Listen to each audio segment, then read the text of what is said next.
ਬਹੁਤ ਬਹੁਤ ਸਵਾਗਤ ਹੈ ਜੀ ਤੁਹਾਡਾ ਅੱਜ ਦੀ ਇਸ ਵੀਡੀਓ ਦੇ ਵਿੱਚ। ਹਾਂਜੀ, ਕਿਵੇਂ ਹੋ ਤੁਸੀਂ ਸਾਰੇ? ਮੈਂ ਉਮੀਦ ਕਰਦੀ ਹਾਂ ਤੁਸੀਂ ਸਾਰੇ ਠੀਕ ਹੋਵੋਗੇ। ਆਪਾਂ ਹਾਜ਼ਰ ਹਾਂ ਜੀ ਹਿੰਦੀ ਦੀ ਨਵੀਂ ਕਲਾਸ ਲੈ ਕੇ। ਜਿਵੇਂ ਕਿ ਤੁਹਾਨੂੰ ਪਤਾ ਹੈ ਕਿ ETT 59 ਚੈਨਲ ਦੀ ਜਿਹੜੀ ਹਿੰਦੀ ਹੈ ਉਹ 15 ਨੰਬਰ ਦੀ ਆਉਣ ਵਾਲੀ ਹੈ। ਤੇ ਜਿਹੜਾ ਆਪਾਂ ਨੇ ਲਾਸਟ ਟੌਪਿਕ ਕਵਰ ਕੀਤਾ ਸੀ ਉਹ ਕੀਤਾ ਸੀ ਜੀ ਵਰਨ ਵਿਚਾਰ। ਪਹਿਲੇ ਦੋ ਟੌਪਿਕ ਹਿੰਦੀ ਦੇ ਆਪਣੇ ਹੋ ਚੁੱਕੇ ਨੇ, ਭਾਸ਼ਾ ਔਰ ਲਿਪੀ, ਵਰਨ ਵਿਚਾਰ। ਠੀਕ ਹੈ, ਦੋ ਚੈਪਟਰਸ ਦਾ ਜਿਹੜਾ ਲਿੰਕ ਹੈ ਉਹ ਤੁਹਾਨੂੰ ਡਿਸਕ੍ਰਿਪਸ਼ਨ ਬਾਕਸ ਦੇ ਵਿੱਚ ਮਿਲ ਜਾਏਗਾ। ਅੱਜ ਆਪਾਂ ਜਿਹੜਾ ਚੈਪਟਰ ਕਰਨ ਵਾਲੇ ਹਾਂ ਉਹ ਕਰਨ ਵਾਲੇ ਹਾਂ ਜੀ ਸ਼ਬਦ ਵਿਚਾਰ। ਇਸ ਚੈਪਟਰ ਦੇ ਵਿੱਚ ਆਪਾਂ ਜਾਣਾਂਗੇ ਕਿ ਸ਼ਬਦ ਕੀ ਹੁੰਦੇ ਨੇ, ਸ਼ਬਦ ਦੇ ਕਿੰਨੇ ਭੇਦ ਨੇ, ਠੀਕ ਹੈ, ਤੇ ਕਿਸ ਤਰ੍ਹਾਂ ਜਿਹੜਾ ਸ਼ਬਦ ਆ ਉਹ ਬਣਦਾ ਹੈ। ਵੈਰੀ ਇੰਪੋਰਟੈਂਟ ਚੈਪਟਰ ਹੈ, ਇੰਪੋਰਟੈਂਟ ਚੈਪਟਰ ਹੈ। 3 ਤੋਂ 4 ਕੁਐਸਚਨ ਜਿਹੜੇ ਨੇ ਜ਼ਰੂਰ ਬਣਨਗੇ ਇਸ ਚੈਪਟਰ ਦੇ ਵਿੱਚੋਂ। ਠੀਕ ਹੈ, ਤਾਂ ਆਓ ਸਟਾਰਟ ਕਰਦੇ ਹਾਂ ਜੀ ਅੱਜ ਦੀ ਵੀਡੀਓ। ਕਰਨ ਤੋਂ ਪਹਿਲਾਂ ਤੁਸੀਂ ਪ੍ਰੀਵੀਅਸ ਈਅਰ ਕੁਐਸਚਨ ਪੇਪਰ ਚੋਂ ਇਸ ਚੈਪਟਰ ਦੇ ਵਿੱਚੋਂ ਕੁਐਸਚਨ ਦੇਖ ਲਓ ਪਹਿਲਾਂ ਕਿ ਕਿਸ ਤਰ੍ਹਾਂ ਦੇ ਕੁਐਸਚਨ ਇਸ ਚੈਪਟਰ ਦੇ ਵਿੱਚ ਜਿਹੜੇ ਨੇ ਉਹ ਪੁੱਛੇ ਗਏ ਸੀ। ਸਭ ਤੋਂ ਪਹਿਲਾਂ ਦੇਖੋ, ਆਪਾਂ ਨੂੰ ਸ਼ਬਦ ਪਤਾ ਹੋਣਾ ਚਾਹੀਦਾ। ਆਪਾਂ ਜਿਹੜਾ ਚੈਪਟਰ ਕਰ ਰਹੇ ਹਾਂ ਉਸ ਦਾ ਨਾਮ ਹੈ ਸ਼ਬਦ ਵਿਚਾਰ। ਤਾਂ ਸਭ ਤੋਂ ਪਹਿਲਾਂ ਆਪਾਂ ਨੂੰ ਸ਼ਬਦ ਪਤਾ ਹੋਣਾ ਚਾਹੀਦਾ ਕਿ ਸ਼ਬਦ ਕੀ ਹੁੰਦਾ ਹੈ। ਇੱਥੇ डेफिनेशन ਦਿੱਤੀ ਗਈ ਹੈ, ਤੁਸੀਂ ਦੇਖ ਸਕਦੇ ਹੋ। ਬੋਲते समय हम मुख से कुछ ध्वनियों का उच्चारण करते हैं, यानी कि जब ਆਪਾਂ ਬੋਲਦੇ ਹਾਂ ਤਾਂ ਆਪਣੇ ਮੂੰਹ ਦੇ ਵਿੱਚੋਂ कुछ ਧੁਨੀਆਂ ਨਿਕਲਦੀਆਂ ਨੇ। इन ध्वनियों को वर्ण कहते हैं। एक या एक से अधिक वर्णों से बनी हुई स्वतंत्र सार्थक ध्वनि शब्द कहलाती है। यानी कि देखो, जो ਆਪਾਂ ਬੋਲ ਰਹੇ ਹਾਂ ਹੈ ਨਾ, ਉਹ ਕੀ ਹੈ? ਧੁਨੀ ਹੈ। ਤੇ ਉਸ ਧੁਨੀ ਨੂੰ ਆਪਾਂ ਕੀ ਕਹਾਂਗੇ? ਵਰਣ ਕਹਾਂਗੇ, ਹੈ ਨਾ। ਇੱਕ ਜਾਂ ਇੱਕ ਤੋਂ ਵੱਧ ਵਰਣਾਂ ਤੋਂ ਮਿਲ ਕੇ ਜਿਹੜੀ ਧੁਨੀ ਬਣ ਜੇ ਉਸ ਨੂੰ ਆਪਾਂ ਸ਼ਬਦ ਕਹਾਂਗੇ। ਓਕੇ, ਇੱਥੇ ਦੇਖੋ ਇੱਕ ਪੁਆਇੰਟ ਧਿਆਨ ਦੇਣ ਯੋਗ ਹੈ। ਇੱਥੇ ਦੋ ਸ਼ਬਦ ਯੂਜ਼ ਕੀਤੇ ਗਏ ਨੇ, ਸੁਤੰਤਰ, ਸਾਰਥਕ। ਸੁਤੰਤਰ ਦਾ ਮਤਲਬ ਹੈ ਵੀ ਉਸ 'ਤੇ ਕਿਸੇ ਪ੍ਰਕਾਰ ਦੀ ਕੋਈ ਬੰਦਿਸ਼ ਨਹੀਂ ਹੈਗੀ। ਸੈਕਿੰਡ ਹੈ ਸਾਰਥਕ। ਸਾਰਥਕ ध्वनि ਕੀ ਹੁੰਦੀ है? ਇੱਥੇ ਤੁਸੀਂ देख सकते हो कि यदि वर्ण निश्चित क्रम और स्थान पर हो तभी सार्थक शब्द बनता है। जैसे आकाश, यदि इसके वर्णों का क्रम बदल दे, का पहले लिख दिए, आ बाद च श, तो यह क्या हो जाता है? निरार्थक हो जाता है। तो बिल्कुल देखो, इन्हों के कहने का मतलब है कि शब्द ਤਾਂ ਹੀ ਸ਼ਬਦ ਹੁੰਦਾ ਹੈ ਜੇਕਰ ਉਸਦਾ ਮੀਨਿੰਗ ਹੋਵੇ। ਠੀਕ ਹੈ, ਆਕਾਸ਼ ਦਾ ਮਤਲਬ ਅਸਮਾਨ ਹੈ ਨਾ, ਲੇਕਿਨ ਆਕਾਸ਼ ਦਾ ਮਤਲਬ ਕੁਛ ਵੀ ਨਹੀਂ ਹੈਗਾ, ਯਾਨੀ ਕਿ ਨਿਰਾਰਥਕ ਹੈ। ਤਾਂ ਸ਼ਬਦ ਦੀ ਇੱਕ ਖਾਸੀਅਤ ਇਹ ਹੈ ਕਿ ਇਸਦਾ ਜਿਹੜਾ ਤਰਤੀਬ ਹੈ, ਇਸਦਾ ਕਰਮ ਹੈ, ਉਹ ਬਿਲਕੁਲ ਸਹੀ ਸਥਾਨ 'ਤੇ ਹੋਣਾ ਚਾਹੀਦਾ ਹੈ, ਤਾਂ ਹੀ ਇੱਕ ਸਾਰਥਕ ਸ਼ਬਦ ਜਿਹੜਾ ਉਹ ਬਣੂਗਾ। ਓਕੇ, ਉਸ ਤੋਂ ਬਾਅਦ ਹੈ ਸ਼ਬਦ ਦੇ ਭੇਦ। ਸ਼ਬਦ ਕਿੰਨੇ ਪ੍ਰਕਾਰ ਦੇ ਹੁੰਦੇ ਨੇ? ਤਾਂ ਦੇਖੋ, ਸ਼ਬਦਾਂ ਨੂੰ 4 ਆਧਾਰਾਂ 'ਤੇ ਵੰਡਿਆ ਗਿਆ ਹੈ। ਠੀਕ ਹੈ, ਵੈਰੀ ਇੰਪੋਰਟੈਂਟ। ਤੁਸੀਂ ਪ੍ਰੀਵੀਅਸ ਈਅਰ ਕੁਐਸਚਨ ਪੇਪਰ ਦੇਖਿਓ, ਮੈਂ ਤੁਹਾਨੂੰ ਪ੍ਰੀਵੀਅਸ ਈਅਰ ਕੁਐਸਚਨ ਪੇਪਰ ਕਰਾਇਆ ਹੈ। 23 ਚੋਣ ਭਰਤੀ ਦਾ ਵੀ ਕਰਾਇਆ ਹੈ, 66 35 ਦਾ ਵੀ ਕਰਾਇਆ ਹੈ। ਠੀਕ ਹੈ, ਤਾਂ ਜਦੋਂ ਤੁਸੀਂ ਉਹ ਪੇਪਰ ਦੇਖੋਗੇ ਤਾਂ ਤੁਹਾਨੂੰ ਪਤਾ ਲੱਗੇਗਾ ਕਿ ਇਸ ਚੈਪਟਰ ਦੇ ਵਿੱਚੋਂ ਮੈਕਸੀਮਮ 5 ਤੋਂ 6 ਕੁਐਸਚਨ ਪੁੱਛੇ ਜਾ ਰਹੇ ਨੇ। ਕਿਉਂਕਿ ਦੇਖੋ, ਵਿਲੋਮ ਸ਼ਬਦ ਨੇ ਉਹ ਵੀ ਇਸ ਦੇ ਵਿੱਚ ਹੀ ਆਉਂਦੇ ਨੇ, ਪਰਿਆਵਾਚਕ ਸ਼ਬਦ ਨੇ ਉਹ ਵੀ ਇਸ ਦੇ ਵਿੱਚ ਆਉਂਦੇ ਨੇ। ਠੀਕ ਹੈ, ਅਨੇਕ ਸ਼ਬਦੋਂ ਕੇ ਲਈ ਇੱਕ ਸ਼ਬਦ ਉਹ ਵੀ ਇਹਦੇ ਵਿੱਚ ਹੀ ਆ ਰਹੇ ਨੇ। ਮਤਲਬ ਕਿ ਤੁਸੀਂ ਇਹ ਮੰਨ ਕੇ ਚਲੋ 5 ਤੋਂ 6 ਨੰਬਰ ਇਸੇ ਚੈਪਟਰ ਦੇ ਵਿੱਚੋਂ ਹੀ ਤੁਹਾਡੇ ਕਵਰ ਹੋਣਗੇ। ਓਕੇ, ਹੁਣ ਦੇਖੋ, ਇਸ ਦੀ ਭੇਦ ਦੀ ਗੱਲ ਕਰ ਰਹੇ ਸੀ ਤਾਂ 4 ਪ੍ਰਕਾਰ ਦੇ ਜਿਹੜੇ ਭੇਦ ਤਾਂ ਇਸ ਦੇ ਭੇਦ ਦੀ ਗੱਲ ਕਰ ਰਹੇ ਸੀ ਤਾਂ ਇਹਨਾਂ ਨੂੰ 4 ਆਧਾਰਾਂ 'ਤੇ ਵੰਡਿਆ ਗਿਆ। ਠੀਕ ਹੈ, ਪਹਿਲਾ ਹੈਗਾ ਜੀ ਅਰਥ ਦੇ ਆਧਾਰ 'ਤੇ, ਪ੍ਰਯੋਗ ਦੇ ਆਧਾਰ 'ਤੇ। ਪ੍ਰਯੋਗ ਦੇ ਆਧਾਰ 'ਤੇ ਆਪਾਂ ਇਹਨਾਂ ਨੂੰ ਵਿਆਕਰਨਿਕ ਆਧਾਰ 'ਤੇ ਵੀ ਕਹਿ ਸਕਦੇ ਹਾਂ। ਠੀਕ ਹੈ, ਵਿਆਕਰਨਿਕ ਆਧਾਰ ਪਰ। ਉਸ ਤੋਂ ਬਾਅਦ ਹੈ ਰਚਨਾ ਦੇ ਆਧਾਰ 'ਤੇ, ਸਰੋਤ ਦੇ ਆਧਾਰ 'ਤੇ। ਹੁਣ ਆਪਾਂ ਅੱਗੇ ਪੜ੍ਹਾਂਗੇ ਤਾਂ ਜੇ ਕੁਐਸਚਨ ਆਵੇ ਕਿ ਅਰਥ ਦੇ ਆਧਾਰ 'ਤੇ ਸ਼ਬਦ ਦੇ ਕਿੰਨੇ ਭੇਦ ਨੇ, ਤਾਂ ਅਰਥ ਦੇ ਆਧਾਰ 'ਤੇ ਸ਼ਬਦ ਦੇ 2 ਭੇਦ ਨੇ। ਕਿਹੜੇ ਨੇ ਜੀ? ਸਾਰਥਕ ਸ਼ਬਦ, ਨਿਰਾਰਥਕ ਸ਼ਬਦ। ਓਕੇ, ਸਾਰਥਕ ਸ਼ਬਦ ਕਿਹੜੇ ਹੁੰਦੇ ਨੇ? ਉਹ ਸ਼ਬਦ ਜਿਨ੍ਹਾਂ ਦਾ ਕੋਈ ਮੀਨਿੰਗ ਹੁੰਦਾ ਹੈ, ਜਿਵੇਂ ਕਿ ਪ੍ਰਕਾਸ਼, ਚਮਕ, ਪੂਰਬ, ਸੂਰਯ ਆਦਿ, ਹੈ ਨਾ। ਤਾਂ ਇਹਨਾਂ ਦਾ ਕੋਈ ਮੀਨਿੰਗ ਹੈ। ਪ੍ਰਕਾਸ਼ ਕੀ ਹੈ? ਰੋਸ਼ਨੀ ਹੈ ਨਾ। ਤਾਂ ਇਹਨਾਂ ਦਾ ਇੱਕ ਮੀਨਿੰਗ ਹੈ। ਕੀ ਹੋ ਗਏ? ਸਾਰਥਕ ਸ਼ਬਦ ਹੋ ਗਏ। ਤੇ ਨਿਰਾਰਥਕ ਸ਼ਬਦ ਕਿਹੜੇ ਹੁੰਦੇ ਨੇ? ਨਿਰਾਰਥਕ ਸ਼ਬਦ ਉਹ ਹੁੰਦੇ ਨੇ ਜਿਨ੍ਹਾਂ ਦਾ ਕੋਈ ਵੀ ਅਰਥ ਨਹੀਂ ਹੁੰਦਾ ਹੈਗਾ। ਠੀਕ ਹੈ, ਯਾਨੀ ਕਿ ਦੇਖੋ, ਇਸ ਦੇ ਵਿੱਚ ਲਿਖਿਆ ਗਿਆ ਜੈਸੇ ਰੋਟੀ, ਵੋਟੀ, ਪਾਣੀ, ਵਾਣੀ, ਟੇढ़ी ਮੇढ़ी। ਆ ਜਿਹੜੇ ਪਿਛਲੇ ਵਰਡ ਨੇ ਵੋਟੀ, ਵਾਣੀ, ਮੇੜੀ, ਇਹ ਕੀ ਨੇ? ਨਿਰਾਰਥਕ ਸ਼ਬਦ ਨੇ। ਓਕੇ, ਤਾਂ ਸਾਰਥਕ ਹੁੰਦੇ ਨੇ ਜਿਨ੍ਹਾਂ ਦਾ ਕੋਈ ਸਹੀ ਮੀਨਿੰਗ ਹੋਵੇ, ਨਿਰਾਰਥਕ ਹੁੰਦਾ ਜਿਨ੍ਹਾਂ ਦਾ ਕੋਈ ਮੀਨਿੰਗ ਨਾ ਹੋਵੇ। ਓਕੇ, ਤਾਂ ਹੁਣ ਦੇਖੋ ਇੱਥੇ ਸਾਰਥਕ ਸ਼ਬਦ ਦੇ ਵਿੱਚ ਹੋਰ ਕੀ ਆ ਰਿਹਾ? ਸਾਰਥਕ ਸ਼ਬਦ ਦੇ ਵਿੱਚ 4 ਭਾਗ ਆ ਰਹੇ ਨੇ। ਏਕਾਰਥੀ, ਜਿਨ੍ਹਾਂ ਦਾ ਸੇਮ ਮੀਨਿੰਗ ਹੋਵੇ। ਅਨੇਕਾਰਥੀ, ਯਾਨੀ ਕਿ ਜਿਨ੍ਹਾਂ ਦੇ ਕਾਫੀ ਸਾਰੇ ਮੀਨਿੰਗ ਹੋਣ। ਉਸ ਤੋਂ ਬਾਅਦ ਹੈ ਪਰਿਆਵਾਚੀ। ਠੀਕ ਹੈ, ਤੇ ਉਸ ਤੋਂ ਬਾਅਦ ਹੈ ਵਿਲੋਮ। ਇਹ ਚਾਰੋਂ ਮੈਂ ਤੁਹਾਨੂੰ ਅਲੱਗ-ਅਲੱਗ ਦੇਖੋ, ਪਰਿਆਵਾਚੀ ਹੁਣ ਕਿੰਨੇ ਹੀ ਸਾਰੇ ਨੇ, ਲੇਕਿਨ ਜਿਹੜੇ ਮੋਸਟ ਇੰਪੋਰਟੈਂਟ ਨੇ, ਜਿਹੜੇ ਐਗਜ਼ਾਮ ਦੇ ਵਿੱਚ ਆਣੇ ਹੀ ਆ ਸਕਦੇ ਨੇ, ਜਿਨ੍ਹਾਂ ਦੀ ਪੂਰੀ ਸੰਭਾਵਨਾ ਹੈ ਕਿ ਆਉਣਗੇ ਹੀ ਆਉਣਗੇ। ਠੀਕ ਹੈ, ਤਾਂ ਮੈਂ ਉਹ ਤੁਹਾਨੂੰ ਸੈਪਰੇਟ ਵੀਡੀਓ ਦੇ ਵਿੱਚ ਕਰਾਵਾਂਗੀ। ਵਿਲੋਮ ਵੀ ਮੈਂ ਤੁਹਾਨੂੰ ਅਲੱਗ ਤੋਂ ਕਰਾਵਾਂਗੀ, ਪਰਿਆਵਾਚੀ ਵੀ, ਅਨੇਕ ਸ਼ਬਦੋਂ ਕੇ ਲਈ ਏਕ ਸ਼ਬਦ ਵੀ ਅਲੱਗ ਤੋਂ ਕਰਾਵਾਂਗੀ। ਠੀਕ ਹੈ, ਅੱਜ ਦੀ ਇਸ ਵੀਡੀਓ ਦੇ ਵਿੱਚ ਸਿਰਫ ਆਪਾਂ ਇਸਦਾ ਬੇਸਿਕ ਪੜ੍ਹ ਰਹੇ ਹਾਂ ਕਿ ਇਸਦੇ ਪੁਆਇੰਟ ਪੜ੍ਹ ਰਹੇ ਹਾਂ। ਠੀਕ ਹੈ, ਇਸਦੇ ਵਿੱਚ ਜੋ ਖਾਸ ਤੌਰ 'ਤੇ ਆਉਂਦਾ ਉਹ ਆਪਾਂ ਇੱਕ ਟੌਪਿਕ ਕਰਕੇ ਕਵਰ ਕਰਾਂਗੇ। ਉਸ ਤੋਂ ਬਾਅਦ ਹੈ ਜੀ ਪ੍ਰਯੋਗ ਕੇ ਆਧਾਰ ਪਰ। प्रयोग के आधार पर कितने होंगे ने शब्द? तो इत्थे लिखा गया कि कुछ शब्द ऐसे होते हैं जिनका लिंग, वचन या कार के कारण रूप बदल जाता है, परंतु शब्दों का रूप समान रहता है। शब्दों का यह रूप परिवर्तन ही विकार कहलाता है। इस विकार के आधार पर इन्हें 2 वर्गों में बांटा गया है। यानी कि प्रयोग के आधार पर या व्याकरणिक आधार पर 2 प्रकार के शब्द होते हैं। कौन कौन से? विकारी शब्द और अविकारी शब्द। विकार का मतलब होंदा है किसी चीज़ दे विच चेंज हो जाना, परिवर्तन हो जाना। ਠੀਕ ਹੈ। ਤਾਂ ਜਿਨ੍ਹਾਂ ਦੇ ਵਿੱਚ ਤਾਂ ਚੇਂਜ ਦੇਖੋ ਹੋ ਰਿਹਾ ਹੈ, ਯਾਨੀ ਕਿ ਬਦਲ ਰਹੇ ਨੇ रूप, ਤਾਂ ਉਹ विकारी शब्द है। जिन्हों ਦੇ ਵਿੱਚ चेंज नहीं हो रहा था वो अविकारी है। वाक्य में प्रयोग होने पर जिन शब्दों का रूप बदल जाए वो विकारी शब्द कहलाते हैं, जैसे संज्ञा, सर्वनाम, विशेषण, क्रिया। अविकारी शब्द वाक्य में प्रयोग होने पर जिसका रूप समान रहे वे अविकारी शब्द कहलाते हैं, जैसे क्रिया, विशेषण, संबंध बोधक, समुच्चय बोधक या विस्मयादि बोधक। ये ਜਿਹੜੇ एग्जाम्पल ने ना चारों, ये याद रखियो। क्वेश्चन आ सकता है कि चार ऑप्शन दे के मान लो एक ऑप्शन ਇਹ ਤੇ ਇੱਕ ऑप्शन ए वाला आ जाए है ना, ਤੇ ਚਾਰ ਆਪਸ਼ਨਾਂ ਦੇ ਕੇ ਪੁੱਛਿਆ ਜਾ ਸਕਦਾ ਕਿ ਇਹਨਾਂ ਵਿੱਚ ਅਵਿਕਾਰੀ ਸ਼ਬਦ ਕਿਹੜਾ ਹੈ। ਤਾਂ ਇਹਨਾਂ ਚਾਰਾਂ ਨੂੰ ਰੱਟ ਲਿਓ, ਠੀਕ ਹੈ। ਇਹ ਚਾਰ ਉੱਪਰਲੇ ਵਿਕਾਰੀ ਸ਼ਬਦ ਨੇ, ਇਹ ਨਿਚਲੇ ਚਾਰ ਕਿਹੜੇ ਨੇ, ਅਵਿਕਾਰੀ ਸ਼ਬਦ ਨੇ। ओके, उस तो बाद है जी रचना के आधार पर। रचना के आधार पर किन्ने ने, तो रचना या बनावट के आधार पर शब्दों के तीन भेद हैं। किन्ने हैं, तीन भेद हैं, ठीक है। या तो रचना के आधार पर पूछा जा सकता है या बनावट के आधार पर। किहड़े किहड़े ने जी, पहला हैगा रूढ़ शब्द, दूजा हैगा यौगिक शब्द, तीजा हैगा योग रूढ़, दोनों नूं मिला के, ठीक है। पहला आपां रूढ़ शब्द बारे पढ़ते हैं कि रूढ़ शब्द हुंदे की ने। तो रूढ़ शब्द देखो इत्थे एग्जाम्पल दे, तो रूढ़ शब्द की अपन डेफिनेशन दी गई है कि जिन शब्दों के आगे टुकड़े ना हो सके, जिन्हों आप होर नहीं वंड सकते हो, की कहांगे, पर रूढ़ शब्द कहांगे, ठीक है। यदि टुकड़े हो तो उनका कोई अर्थ ना निकले, ऐसे शब्द रूढ़ शब्द कहलाते हैं। रूढ़ शब्द होंगे ने जिन्होंने आप अगे वंड नहीं सकते टुकड़ियां दे विच, ठीक है। जे टुकड़े होण भी तो बिल्कुल निरार्थक हो जाणगे, उन्हों का कोई मतलब नहीं निकलूगा, ठीक है। यानी कि हार्डस्ट धुनी होंदी है या हार्डस्ट शब्द होंगे ने। उस तो बाद है यौगिक शब्द। यौगिक शब्द किहड़े होंगे ने, दो या दो से अधिक शब्दांशों के योग से बने शब्द यौगिक कहलाते हैं, ठीक है। इनके टुकड़े किए जा सकते हैं, जैसे एग्जाम्पल के तौर पर तुसीं इत्थे देख सकते हो। एग्जाम्पल के तौर पर इत्थे जलपान दिता होया है ना, जलपान। तो हुण जे आपां इसदे टुकड़े करना चाहिए तो आपां कर सकते हैं। देखो, जल अलग करता, पान अलग करता, ये दोनों नूं मिल के की बन गया, यौगिक बन गया। यही मैं चीज़ तुहानूं समझा रही है भी जो दो शब्दों नूं मिल के या दो तो वध शब्दों नूं मिल के कोई वर्ड बने, वो तो हो गया यौगिक शब्द। लेकिन हुण मान लो आपां इसदे विच एक ही सी यौगिक शब्द। हुण जे आपां रूढ़ शब्द की एग्जाम्पल की गल करिए तो मान लो जल है, ठीक है।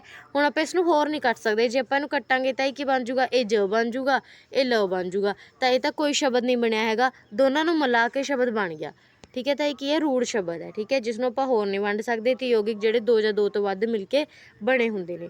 उस तो बाद है जी अपने कोल योग रूढ़ शब्द।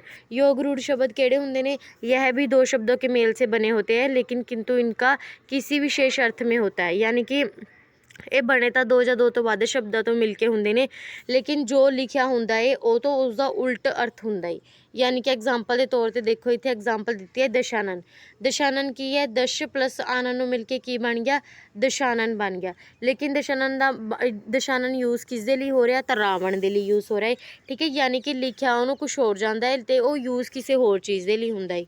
समझ आ गई भी वो बनता तो दो या दो तो शब्दों तो मिल के ही है, लेकिन उसका जो विशेष अर्थ होंदा है, ठीक है। उस तो बाद है जी इसी प्रकार जलज, जैसे एग्जाम्पल के तौर पर आप जलज लैके चलीए तो जलज की हुंदा है, जलज हुंदा है जिहड़ा कि जल दे विच जम्मिया होवे, जलज जिन्हें जल दे विच जन्म लिया होवे, ठीक है। जिवें कि कमल हो गया, कमल किहदे विच जन्म लैंदा है, तो कमल दा फुੱਲ वो पानी दे विच जन्म लैंदा है, ठीक है। लेकिन उसनूं जलज कहांगे, आ देखो इसी प्रकार जलज का सामान्य अर्थ जो जल में जन्म ले, परंतु इसका रूढ़ शब्द है, परंतु इसका रूढ़ अर्थ है कमल।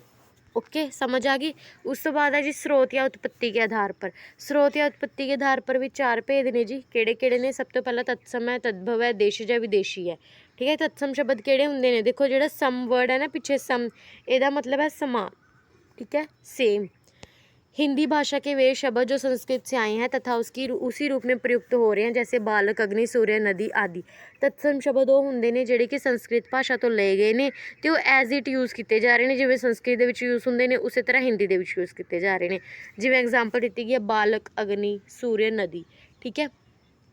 तद्भव शब्द किहड़े हुंदे ने, ये आए तो संस्कृत भाषा तो ही हुंदे ने, लेकिन इन्हां दे विच परिवर्तन आ जाता है, ठीक है। परिवर्तन होकर जिवें अग्नि तो इन्होंने की कहता आग, सूर्य नूं की कहता सूरज, ठीक है। तो बालक नूं की कहता बच्चा, है ना। तो ये की हो गए तद्भव शब्द हो गए। ओके, तत्सम शब्द जिन्हें संस्कृत तो आए ने, तद्भव तो हो गए जिहड़े ने थोड़ा चेंज करके जिहड़ा हिंदी दे विच प्रयोग किए जाते हैं, तद्भव हो गए। उस तो बाद है जी देश शब्द।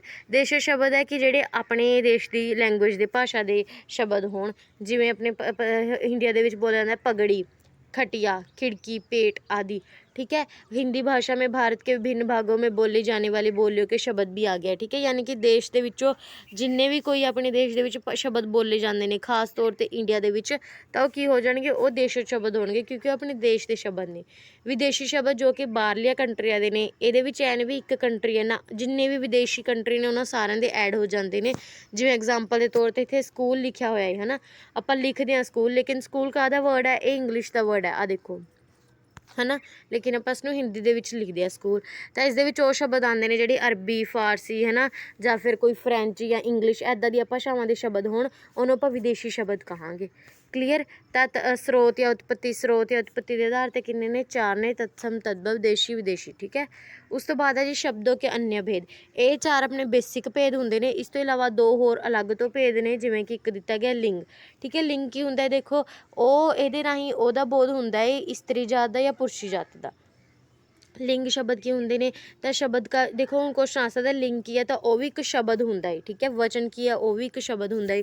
तो लिंग की है शब्द के वह रूप है जिससे किसी विशेष अथवा व्यक्ति के पुरुष या स्त्री जाति के होने का बोध हो, अर्थात इन शब्दों से इस बात का पता चले कि इसकी जिसके बारे में बात की जा रही है वो पुरुष है या स्त्री है, ठीक है। तो लिंग के भी 2 भेद होंगे ने, किहड़े होंगे ने जी, आ देख, ठीक है। स्त्रीलिंग, पुल्लिंग, वे शब्द जो पुरुष जाति का बोध कराएं वो पुल्लिंग कहलाते हैं, जैसे लड़का, बेटा आदि। स्त्रीलिंग जो स्त्री जाति का बोध कराएं, जैसे लड़की, शेरनी, बेटी आदि। ओके, ये लिंग परिवर्तन के नियम ने, ये तुसी आप पढ़ लेना, क्योंकि देखो ये थानू पढ़ने पैणगे, ये जे तुसी याद करोगे तां ही थानू समझ आऊगा। बेसिक ही है, थानू आंदा ही होऊगा ऑलरेडी, ठीक है। उस तो बाद है जी अपने कोल ये रूल्स ने, ठीक है, लिंग बदलो दे, ये तुसी कर लेना। उस तो बाद है जी वचन। शब्दों के वे रूप जिससे किसी वस्तु के एक या अनेक होने का पता चले उसे वचन कहते हैं। 2 प्रकार के होंगे ने जी, एक वचन, बहुवचन। एक वचन की होंगे है शब्द का वह रूप जिससे किसी वस्तु के एक होने का पता चले, ठीक है। यानी कि चीज़ एक है तो वो की है, एक वचन है, जैसे संतरा, लड़का आदि। बहुवचन वो वाला रूप शब्द है जिससे किसी वस्तु का एक से ज़्यादा अनेक होने का पता चले। शब्द का वह रूप जिससे किसी वस्तु का एक से ज़्यादा यानी कि अनेक होने का पता चले, उसनों ਆਪਾਂ बहुवचन कहांगे, जैसे लड़के, पंखे, संतरे आदि, ठीक है। तो ये बहुवचन है। ये तुसी वचन परिवर्तन के नियम जरूर पढ़ लेना, ठीक है, क्योंकि देखो उस दे विच ना एक मैं तुहानू दस दिंदी हाँ, इस दे विचों ना एक पॉइंट होर देखो, उस दे विच ना पेपर दे विच एक ना होर अलग टॉपिक है शब्द शुद्धि, ठीक है। शब्द शुद्धि मतलब कि आपां नू ना अखर सही करके लिखना होंदा है। जिवें मान लो कोई अखर है ना, जिवें ये देखो धातु है, ठीक है, ये लिखा है धातु, लेकिन मान लो एग्जाम दे विच बड़े ऊ दी मात्रा नाल आ जाए धातु, ठीक है, तो ऑप्शन आ जाण भी किहड़ा सही है। तो तुहानू पता होना चाहिए कि धातु जिहड़ा छोटे ऊ तो पऊगा, यानी कि तुसीं जिहड़ियां ए वालियां चीज़ां ने ना, कि ए वालियां चंद्र बिंदु ए दे उपर पै रहा है कि त दे उपर पै रहा है, बड़ी ई दी मात्रा पै रही है कि छोटी मात्रा पै रही है, ये तुहानू पता होना चाहिए है, ठीक है। क्योंकि देखो शब्द शुद्धि दे विच इसे तरह के क्वेश्चन आते हैं, मैं तुहानू प्रीवियस ईयर क्वेश्चन पेपर दे विच भी दिखा दांगी दोबारा। ये है ने जी विलोम शब्द मैं तुहानू कहा ना कि इस दे विच ही आते हैं, ये मैं तुहानू अलग तो वीडियो दे विच करावांगी, जिन्ने भी वध तो वध पॉसीबल होए इंपोर्टेंट वो मैं सारे तुहानू अलग वीडियो दे विच करवा देवांगी, ठीक है। उस तो बाद है ने जी प्रायवाची शब्द। सब तो ज़्यादा मुश्किल होंदी है प्रायवाची शब्द याद करन दे विच, लेकिन मैं तुहानू बिल्कुल यकीन नाल कह सकदा कि जिहड़ी वीडियो आपां प्रायवाची शब्द ही लैके आवांगे तुहानू उस दे विच बहुत ही ईजी तरीके नाल प्रायवाची शब्द कराए जाएंगे, ठीक है। जिवें हुण देखो अंग है, हुण इहदे 4 याद करने मुश्किल ने, लेकिन जेकर ट्रिक्स होणगियां, एक वधिया मीनिंग होऊगा तो आपां एक बहुत वधिया तरीके नाल ज़्यादा तो ज़्यादा वर्ड्स जिहड़े ने वो याद कर सकदे हां, ठीक है। तो इस करके जुड़े रहो, प्रायवाची शब्द की भी बहुत जल्द वीडियो तुहानू जिहड़ी है देखने को मिल जाएगी। उस तो बाद है जी वाक्यांश। एक शब्द के लिए एक शब्द, ये भी आते हैं 23-24 पेपर के भी आया सी एक शब्द, तो 66-35 के भी आया से, दोनों भर्तियों के जिहड़ा है इस टॉपिक आए ने, ठीक है। तो ये है, तो इत्थे तक एक शब्द के लिए एक शब्द। तो ये सीगा जी अज दा चैप्टर, तो ये सी जी अज दा चैप्टर। आई होप तुहानू वीडियो जी वधिया लगी होएगी। जेकर वीडियो वधिया लगे तो वीडियो नू वध तो वध लाइक शेयर करना, ठीक है। चैनल नू सबसक्राइब जरूर कर लो, नाल दी नाल बैल आइकन जरूर प्रेस कर लिया करो, ताकि आने वाली वीडियोज़ के नोटिफिकेशन जिहड़े ने तुहानू टाइम सिर मिलते रहन। इस दे नाल ही जेकर टैलीग्राम ग्रुप नाल नहीं जुड़े तो जरूर जुड़ो, लिंक तुहानू डिस्क्रिप्शन बॉक्स दे विच मिल जाएगा। उत्थे आपां पूरा PDF तुहानू जिहड़ा अवेलेबल करवा देवांगे, ठीक है। ਹੁਣ ਆਪਾਂ ਨੈਕਸਟ ਵੀਡੀਓ ਦੇ ਵਿੱਚ ਵਿਕਾਰੀ ਸ਼ਬਦ ਕਰਾਂਗੇ, ਠੀਕ ਹੈ। ਪਹਿਲੇ 3 ਚੈਪਟਰ ਹੋ ਚੁੱਕੇ ਨੇ, ਉਸ ਤੋਂ ਬਾਅਦ ਅਵਿਕਾਰੀ ਕਰਾਂਗੇ। ਆ ਦੇਖੋ ਤੁਸੀਂ ਪ੍ਰਾਈਵੇਟ ਅਲੱਗ ਤੋਂ ਆ ਗਏ ਹੈ ਨਾ, ਅਨੇਕ ਸ਼ਬदों के लिए अलग ਤੋਂ ਸ਼ਬਦ ਨੇ, ਅਨੇਕਾਰਥਕ। ਇਹ ਮੈਂ ਤੁਹਾਨੂੰ ਅੱਗੇ ਅੱਗੇ ਇੱਕ ਇੱਕ ਕਰਕੇ ਟੌਪਿਕ ਜਿਹੜੇ ਨੇ ਕਵਰ ਕਰਾ ਦਾਂਗੀ। ਦੇਖੋ ਜਿਵੇਂ ਆਪਾਂ ਨੇ ਪੰਜਾਬੀ ਦਾ ਸਿਲੇਬਸ ਕਵਰ ਕਰਿਆ ਨਾ, ਦੇਖੋ ਪੰਜਾਬੀ ਦਾ ਆਪਾਂ ਨੇ ਸਾਰਾ ਸਿਲੇਬਸ ਪੰਜਾਬੀ ਭਾਸ਼ਾ ਤੋਂ ਲੈ ਕੇ ਪੰਜਾਬੀ ਸਾਹਿਤ ਤੱਕ 12ਵੀਂ ਲੈਵਲ ਦਾ ਸਾਰਾ ਕਵਰ ਕਰ ਚੁੱਕੇ ਹਾਂ, ਠੀਕ ਹੈ। ਇਸ ਤੋਂ ਇਲਾਵਾ ਜਿਹੜੀ ਆਪਣੇ ਕੋਲ ਹਿੰਦੀ ਆ ਉਸਦੇ 3 ਚੈਪਟਰ ਹੋਏ ਨੇ, ਅਤੇ ਜਿਹੜੇ ਆਪਣੇ ਕੋਲ ਹੈਗੀ ਹੈ ਜੀ SST ਦੀ ਹਿਸਟਰੀ, ਠੀਕ ਹੈ। SST ਦੀ ਜਿਹੜੀ ਹਿਸਟਰੀ ਹੈ ਉਹ ਆਪਣੀ ਸਾਰੀ ਕਵਰ ਹੋ ਚੁੱਕੀ ਹੈ, ਪੰਜਾਬ ਦੀਆਂ ਭੂਗੋਲਿਕ ਵਿਸ਼ੇਸ਼ਤਾਵਾਂ ਤੋਂ ਲੈ ਕੇ ਆਜ਼ਾਦੀ ਦੇ ਸੰਘਰਸ਼ ਵਿੱਚ ਪੰਜਾਬ ਦੀ ਦੇਣ ਤੱਕ। ਇਹ ਸਾਰੇ ਚੈਪਟਰ ਡੇ ਵਾਈਜ਼ ਕਰਾਏ ਗਏ ਨੇ, ਪਹਿਲਾ ਚੈਪਟਰ, ਦੂਜਾ ਚੈਪਟਰ, ਤੀਜਾ, ਨਾਲ ਦੀ ਨਾਲ MCQ ਵੀ ਕਰਾਏ ਗਏ ਨੇ। ਇਸ ਦੇ ਨਾਲ ਹੀ ਪੋਲੀਟੀ ਜਿਹੜੀ ਹੈ ਆਪਣੀ ਉਹ ਵੀ ਕਵਰ ਹੋ ਚੁੱਕੀ ਹੈ, ਲੋਕਤੰਤਰ ਤੋਂ ਲੈ ਕੇ ਸੰਯੁਕਤ ਰਾਸ਼ਟਰ ਤੱਕ, ਠੀਕ ਹੈ। ਯਾਨੀ ਕਿ 3 ਸਬਜੈਕਟ ਤੁਹਾਡੇ ਕਵਰ ਹੋ ਚੁੱਕੇ ਨੇ। ਹਿੰਦੀ ਨੂੰ ਕੰਟੀਨਿਊ ਕਰਨ ਦੇ ਨਾਲ ਨਾਲ ਕੋਸ਼ਿਸ਼ ਕਰਾਂਗੇ ਕਿ ਜੋਗ੍ਰਾਫੀ ਦੀ ਵੀ ਕਲਾਸਿਸ ਜਿਹੜੀਆਂ ਨੇ ਜਲਦ ਤੋਂ ਜਲਦ ਸਟਾਰਟ ਕੀਤੀਆਂ ਜਾਣ, ਠੀਕ ਹੈ। ਕਿਉਂਕਿ ਜੋਗ੍ਰਾਫੀ ਦਾ ਜਿਹੜਾ ਟੌਪਿਕ ਹੈ ਉਹ ਥੋੜ੍ਹਾ ਜਿਹੜਾ ਲੈਂਥੀ ਚਲਾ ਜਾਂਦਾ ਹੈ। ਇਹ ਜਲਦੀ ਹਾਜ਼ਰ ਹੋਵਾਂਗੇ ਆਪਾਂ ਹਿੰਦੀ ਦੀ ਨੈਕਸਟ ਕਲਾਸ ਲੈ ਕੇ।